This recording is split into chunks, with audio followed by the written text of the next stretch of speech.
నమస్తే శ్రీ మాత్రే నమః శ్రీ కృష్ణాయ నమః భక్తి ప్రేక్షకులకు స్వాగతం। ఈరోజు నేను చెప్పబోయే అంశము చాలా విస్తృతమైనది।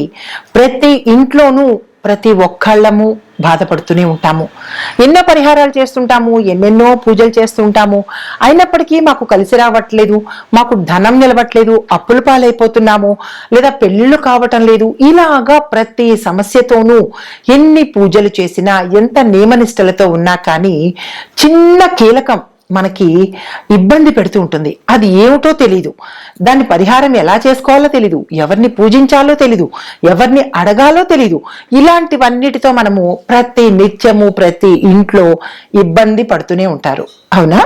అయితే ఈరోజు మీకు నేను చాలా కొత్త అంశాన్ని మీకు తెలియజేయబోతున్నాను। అది ఏమిటంటే కనుక మనకి గ్రహాలు ఉన్నాయని తెలుసు అందరికీ, దాంతోపాటు ప్రతి రాశికి కూడా మిత్రగ్రహాలు, సమగ్రహాలు అంటే సమమైన ఫలితాలు ఇచ్చే గ్రహాలు, శత్రుగ్రహాలు కూడా ఉంటూ ఉంటాయి। అయితే ఏ రాశుల వాళ్ళకి ఏవి మిత్రగ్రహాలు, ఏవి శత్రుగ్రహాలు, ఏ గ్రహాల వల్ల మన వాస్తుకి మనం నివసించే ఇంట్లో ఇబ్బంది కలుగుతోంది, ఏ ప్రాంతంలో ఇబ్బంది కలుగుతోంది, ఆ ప్రాంతానికి సంబంధించినటువంటి పరిహారాలు ఏమి చేసుకోవాలి, పూజల, హోమాల, లేదంటే రత్నధారణ, ఇలాగ మనకి తెలియక సతమతమవుతుంటాము। కాబట్టి ఈ రోజుతో మీకు అటువంటి సమస్య నేను ఇవ్వటం లేదు। చాలా వివరంగా ఒక్కొక్క రాశికి సమగ్రహాలు ఏంటి, లేదా అవి ఇచ్చే ఫలితాలు, శత్రుగ్రహాలు ఏమిటి, అవి ఇచ్చే ఫలితాలు, మిత్రగ్రహాలు ఏమిటి, అవి ఇచ్చే ఫలితాలు, ప్రతి ఒక్కటి నేను మీకు సవివరంగా తెలియచేస్తాను। కానీ మీరు చేయవలసింది ఏంటి తెలుసా? స్కిప్ చెయ్యకుండా ప్రతిదీ వివరంగా తెలుసుకోండి। తదుపరి రాశి కుంభరాశి। ఈ రాశి వారికి అధిపతి కూడా శని భగవానుడై, కుంభరాశి వాయుతత్వానికి చెందిన రాశి, స్థిర రాశి।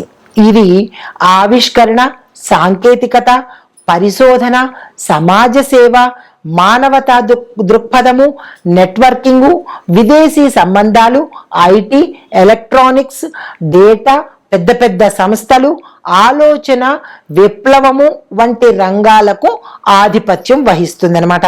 మరి శని భగవానుడు బలంగా ఉంటే కుంభరాశి వారు దీర్ఘకాలంలో గొప్ప స్థిరమైన విజయాలు, పేరు ప్రఖ్యాతలు, సమాజంలో గుర్తింపు పొందుతారు।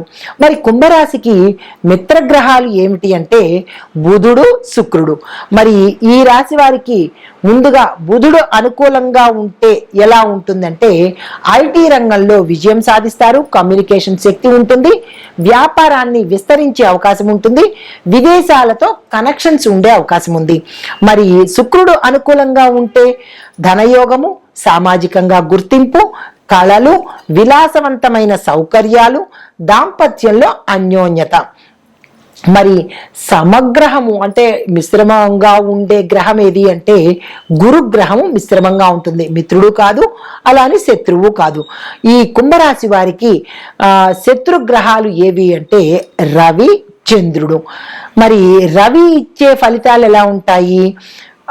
ఈ యొక్క లోహాలు ఏంటంటే రాగి, బంగారము। ఈ రెండిటికి ఈ రాశిలో ఉండేవారు చాలా దూరంగా ఉండాలి।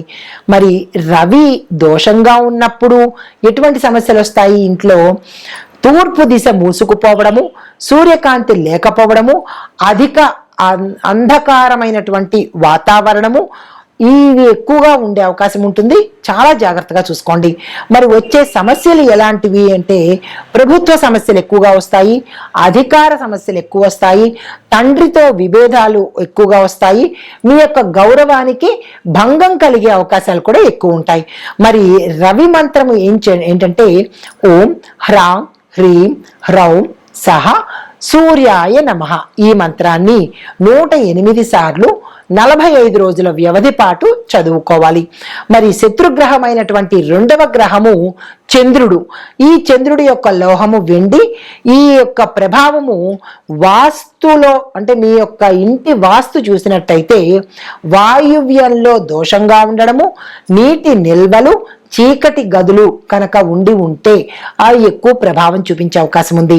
మరి సమస్యలు ఎలా వస్తాయి ఒంటి పరంగా అంటే మానసిక ఒత్తిడి, నిద్రలేనితనము, కుటుంబంలో కలహాలు, భావోద్వేగంతో ఎమోషనల్గా ఉండడము, డిప్రెషను, టెన్షన్ పడ్డము ఇలాంటివి జరిగే అవకాశాలు ఎక్కువ ఉంటాయి. మరి చంద్రమంత్రము ఓం శ్రాం శ్రీం శ్రౌం సహ చంద్రాయ నమః ఈ మంత్రాన్ని 108 సార్లు 45 రోజులు కానీ లేదా 30 రోజులు కానీ చదువుకునే ప్రయత్నం చేయండి. స్త్రీలు మరొక 5 రోజులు పొడిగించుకునే ప్రయత్నం చేసుకోండి. కుంభరాశి వారికి శని బలం పెరగడానికి ఏం పరిహారాలు చేస్తే అవుతుంది అంటే కనుక, ప్రతి శనివారము నల్ల నువ్వులు దానంగా ఇవ్వండి, నల్లని వస్త్రాన్ని, ఇనప వస్తువులను దానంగా ఇచ్చుకోండి, పేదలకు భోజనం పెట్టే ప్రయత్నం చేయండి. సేవాభావాన్ని కలిగించుకొని కార్మికులకు కానీ పేదలకు కానీ ఏదైనా మీ సహాయం చేసినట్టయితే విశేషమైన ఫలితాలు పొందుతారు. మరి శని భగవానుడి యొక్క మంత్రము ఓం ప్రాం ప్రీం ప్రౌం సహ శనేశ్వరాయ నమః ఈ మంత్రాన్ని 108 సార్లు 48 రోజుల వ్యవధి పాటు చదువుకోవాలి. మరి రాహు ప్రభావము కుంభరాశి వారి మీద చాలా విశేషంగా ఉంటుంది. అయితే రాహు కనుక బలంగా ఉంటే విదేశీ అవకాశాలు, టెక్నాలజీ పరంగా సక్సెస్లు రావడము, అనూహ్యంగా అంటే ఆకస్మిక ధనలాభం అంటుంటాం కదా, ఆకస్మిక ధనప్రాప్తి కలిగేందుకు రహస్య రంగాలలో సక్సెస్ సాధించే అవకాశాలు ఎక్కువ శాతం ఉంటాయి. రాహు సంబంధించిన లోహం ఏంటంటే సీసం, లెడ్ అంటారు కదా, దాన్ని కొంచెం దూరంగా ఉంచే ప్రయత్నం చేయండి. రాహు దోషం ఉంటే కనుక పొగ దుమ్ము ఎక్కువగా ఉండడము, గందరగోళము, భయాందోళనలు, ఆకస్మికంగా సమస్యలు, మోసాలు ఇలాంటివి జరిగే అవకాశాలు ఉంటాయి. ఇది గోచార రీత్యా. అయితే మరి ఈ కుంభరాశి వారికి చెప్పదగినటువంటి వాస్తు సూచన ఏంటంటే, వారి ఇంట్లో ఉత్తర దిశ ఎప్పుడు శుభ్రంగా ఉంచాలి, వెలుతురుగా ఉండాలి, బరువులు పెట్టకుండా ఉండాలి. ఎలక్ట్రానిక్ వస్తువులు, సరిగ్గా పనిచేయని వస్తువులు ఏవైనా సరే విసిరి పారేయాలి తప్ప ఇంట్లో పెట్టుకునే ప్రయత్నం చేయకూడదు. పాత వైర్లు, పగిలిపోయిన పరికరాలు ఇలాంటివి కూడా తొలగించే ప్రయత్నం చేసుకోండి. మహాపరిహారం ఏంటంటే, ప్రతి గురువారము విష్ణు సహస్రనామ పారాయణ చదువుకోవడంతో పాటు వినే ప్రయత్నం చేసుకోవాలి. మరి కుంభరాశి వారు చెయ్యకూడని పనులు ఏంటంటే కనుక, అధికంగా అహంకారం చూపించకూడదు. నేనే గ్రేటు, నన్ను మించిన వాళ్ళు లేరు, నేను ఇంతే ఇలాంటి పదజాలాలు ఎప్పుడూ వాడకూడదు. ఇతరులను తక్కువగా చూసే ప్రయత్నం చేయకండి, కించపరిచే ప్రయత్నము అస్సలు చేయకండి. శని భగవానుడికి అస్సలు ఇష్టం ఉండదు ఈ పనులు. భావోద్వేగాలతో అస్థిర నిర్ణయాలు తీసుకోకండి, స్థిరంగా నిర్ణయాలు తీసుకునే ప్రయత్నం చేసుకోండి. రహస్యాలను లీక్ చేసే ప్రయత్నం చేయకండి. ఎవరైనా మీకు రహస్యము ఇది చాలా జాగ్రత్తగా చూడండి, ఎవరికి చెప్పకండి అని చెప్పినప్పుడు అవి తీసుకెళ్లి మీ కోపంలో, వారి మీద కోపంలో బయట పెట్టినట్టయితే కనుక అత్యంత పాపభూయిష్టమైనటువంటి పని ఇది అనమాట. ఈ పనులు చేయకండి. ఇవి ఈ రాశిలో ఉండే వారికి చెప్పదగినటువంటి గోచార రీత్యా ఫలితాలు, పరిహారాలు, సూచనలు. నమస్తే.